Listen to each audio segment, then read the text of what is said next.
Hi guys, आज का topic है डिप्रेशन मीन्स मेंटली टायर्ड। हर एक के ज़िंदगी में ये डिप्रेशंस आती है। एक ना एक दिन सभी को इस फेज से गुजरना पड़ता है। डिप्रेशन है क्या? जब आप बहुत थक जाते हो, आपका मन करता है कि बस अब जो होगा देखा जाएगा, I don't want to live. आपकी एक स्टेज में वो सारी कॉन्फिडेंट लेस हो जाती है। आपको लगता है कि आप कुछ नहीं कर पाओगे।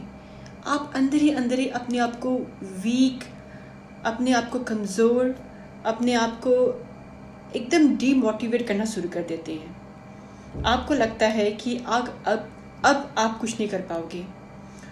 और पता है सबसे ज़्यादा मेन कारण कौन होता है डिप्रेशन में जो आपको पहुंचाता है? आपके खुद के लोग। फर्स्ट, लव, जिससे आप बेतहा प्यार करते हो।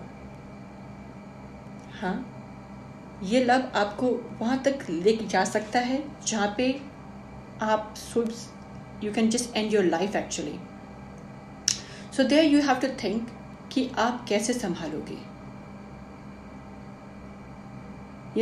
माइंड स्टेबल रखना is very very difficult task. अगर आप एक बार अपने माइंड को कंट्रोल कर लोगे ना, तो देखो कितनी आसान हो जाती है ज़िंदगी। माइंड में पता है बहुत सारी चीज़ें घूमती फिरती है, घूमती रहती है। आपको पता नहीं चलता कि कौन सा इम्पोर्टेंट है, कौन सा इम्पोर्टेंट नहीं है। और लव एक ऐसा स्टेज है जो आपको वहाँ तक पीक में लेके जाती है जब आप उसके बारे में घंटों सोचते रहते हैं। कोई भी इम्पोर्टेंट काम आप छोड़ के उसके पीछे भागते हो। आप उसे मेंटली ये सोचते हो कि उसके बिना आप मर जाओगे। लेकिन there you have to understand, कोई भी चीज़ को इतना सीरियसली मत लो।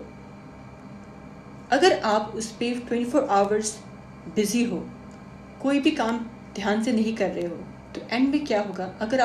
अगर वो आपको रिफ्यूज़ करेगा या आपको इग्नोर करेगा या थोड़ा सा आपको लेस इम्पोर्टेंस देगा, तो आप टूट जाओगे, आप बिखर जाओगे। आपको उठने में बहुत प्रॉब्लम होगी, आपको डाइजेस्ट करने में बहुत प्रॉब्लम होगी कि आप कैसे अपनी ज़िंदगी आगे बढ़ाएं। एक बात हमेशा याद रखना, कभी भी ज़िंदगी में किसी के ऊपर डिपेंडेंट मत रहना।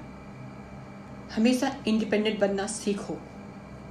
हमेशा ये सोचो कि अगर कोई भी इंसान आपके साथ नहीं है तो आप खुद उठ सकते हो, आप खुद आगे बढ़ सकते हो।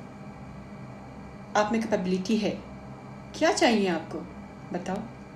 आपके पास एजुकेशन है, जॉब है, रहने के लिए छत है और खाने के लिए खाना है।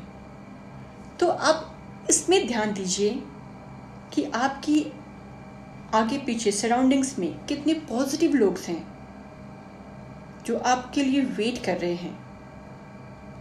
आप इतने गैर गुजरे तो नहीं है ना कि एक के तोड़ने से आप टूट जाओगे। कोई भी चीज़ आसान नहीं होती, आपको हार्डवर्क करनी पड़ती है। तो अगर आप लव में टूटे पड़े हो, आपको लग रहा है कि वो पर्सन आपको बार बार हर्ट कर रहा है, आप बार बार उसके पीछे भीख मांगने जा रहे हो, बैक कर रहे हो, please give me time, please give me respect, why don't you understand me. May be उसके प्रेफरेंस अब चेंज हो चुके हैं, मे बी वो आपको इतना प्यार नहीं दे रहा है, मे बी सिचुएशन चेंज हो चुकी है उसके। So try to understand his circumstances or her circumstances as well and act on that. और हाँ, मेरी मानो तो ये ट्रू लव से दूर ही रहो, क्योंकि ट्रू लव जो होता है ना, वो आपको बहुत पेन देगा। और हाँ, एक ना एक दिन आपका दिल बहुत तोड़ेगा और शायद आपके लाइफ से कट ऑफ भी हो जाए। तो हमेशा ध्यान रखना कि आप एक ही पर्सन को अपना पूरा लाइफ मत देना। अगर आपको प्यार करना है तो उससे करो जिसके साथ आप ज़िंदगी बिता सको। और सच मानो, अगर आप मैरिज करके उस लड़का या लड़की को अपनी सारी लाइफ दे दोगे ना, तो वो आपके साथ हमेशा रहेगी। तो अगर आप ट्रू लव खोज रहे हो तो मैरिज कर लो। और हाँ, अगर आप लव खोज रहे हो तो बस लव ऐसा करो जिसके जाने का